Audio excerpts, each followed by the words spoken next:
සුබ දවසක් ඔයාලා හැමෝටම ආදරයෙන් පිළිගන්නවා මගේ YouTube channel එකට.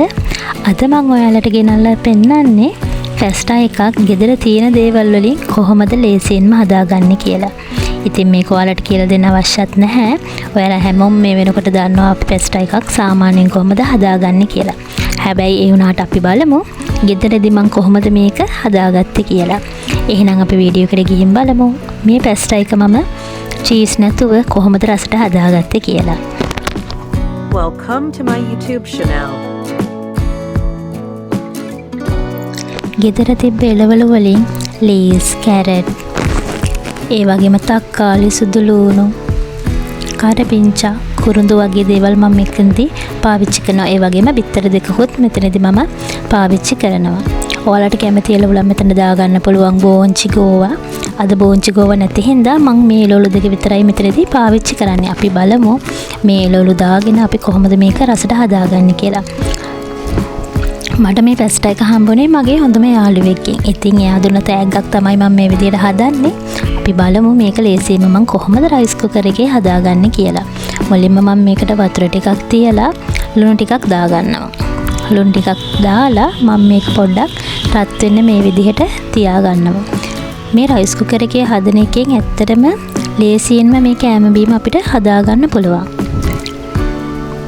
ඊට පස්සේ මම මේකට පොල් තෙල් චුට්ටකුත් එකතු කරගන්නවා. එතකොට පැස්ටා වල ඇලෙන්න ගතිය නැති කරගන්න පුළුවන්. නැත්තම් මේ පැස්ටා එකිනෙකට ඇලවෙනවා. ඒක නැති කරගන්න තමයි මම මේකට පොල් තෙල් බින්දු සල්පයක් එකතු කරගත්තේ. ඔයාලා දාලා බලන්න.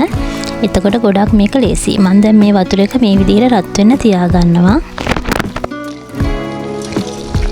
දැන් මේ විදිහට වතුර ටික රත් වෙගෙන ඉද්දී අපේ පැස්ටා ටික මේකට අපි එකතු කරගන්න ඕනේ. මේ විදිහට පැස්ටා ටික අපි එකතු කරගමු.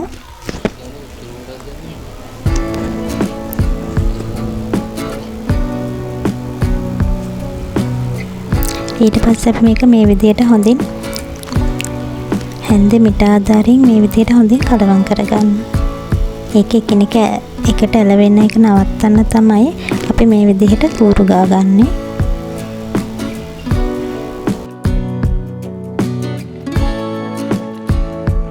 විනාඩි 5කට විතර පස්සේ බලද්දී අපිට මේ විදිහට පැස්ටා ටික බලා ගන්න පුළුවන්. පැස්ටා එක හොඳට අපිට අවශ්‍ය ප්‍රමාණයට තැම්බිලා තියෙන්නේ. දැන් අපිට පුළුවන් මේක ටෙම්පරාදු කරගන්න. දැන් අද මම ඔයාලට කියලා දෙන්නේ චීස් මුකුත් නොදා මේක රසට හදාගන්නේ කොහොමද කියලා. ඊට පස්සේ අපි දැන් මේක ටෙම්පරාදු කරගන්න තමයි ලෑස්ති වෙන්නේ. ඊට පස්සේ මම මෙහෙම රයිස් කුකර් එකටම තෙල් ටිකක් දාගෙන මේක රත් කරගන්න තමයි හදන්නේ.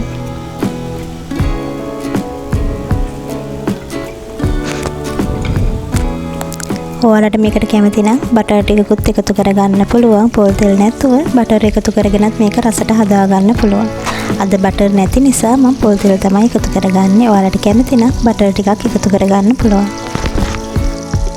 දැන් මම මේ තෙලට සුදු ලූණු, ඒ වගේම කරපිංචාම, මිරිස්, ඒ වගේම කුරුඳු පොතු ටික එකතු කරගන්නවා. මේක හොඳින් ෆ්‍රයි වෙගෙන එද්දි මම මේකට එකතු කරගන්නවා කැරට් ටික. අපි මේ විලාසන එකතු කරගන්නේ කැරට් ටිකක් හයිය නිසා හයිය ගතිය යන්න තමයි කැරට් ටික මුලින්ම අපි මේකට යොදා ගන්න. ඒතර කැරට් ටික හොඳින් මේකේ තැම්බෙනවා. අන්තිමට තමයි අපි ලීස් ටික එකතු කරගන්නේ. දැන් මම මෙතනදී බිත්තර දෙකක් එකතු කරගන්නවා. ඔයාලා බිත්තර මෙහෙම දාන්න යන්න එපා. වෙනම බෝල් එකකට බිත්තර ටික කඩලා වෙනම දාගන්න. මම මේ අලුතින්ම ගෙනාපු බිත්තර නිසා තමයි මේ විදිහට දාගන්නේ. ඔයාලා එහෙම කරන්න යන්න එපා. ඔයාලා වෙනම බෝල් එකකට බිත්තර කඩලා දාලා බලලා බිත්තරේ මේකට එකතු කරගන්න. දැන් මේ විදිහට මම හොඳින් කලවම් කරගන්නවා.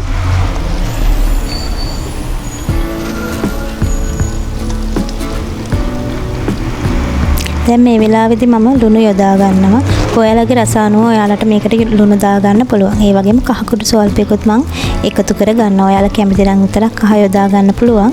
කහ දැම්මහම මේකට ලස්සන පාටක් එකතු වෙනවා. ඒ නිසා තමයි මම කහ ටික යොදා ගන්නේ. දැන් මේ ටික හොඳින් ෆ්‍රයි වෙගෙන එන්නේ. දැන් ටිකක් හොඳට තැම්බිලා තමයි දැන් තියෙන්නේ. දැන් මම මේ වෙලාවේ පැස්ටා ටික මේකට ටිකින් ටික එකතු කර ගන්නවා.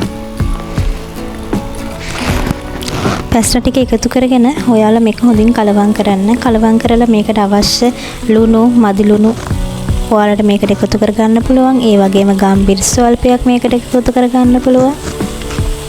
මේ විදිහට ටිකෙන් ටික පැස්ටා ටික දාලා මේක හොඳින් කලවම් කරගන්න.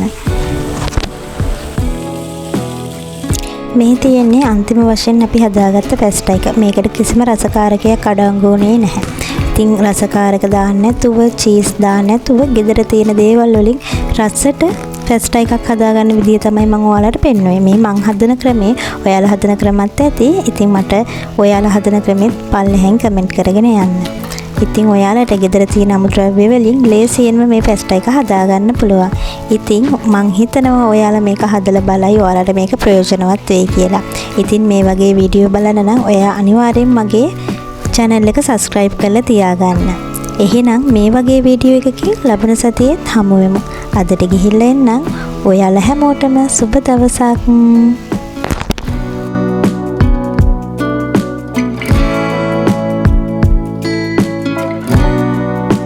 Thank you for watching.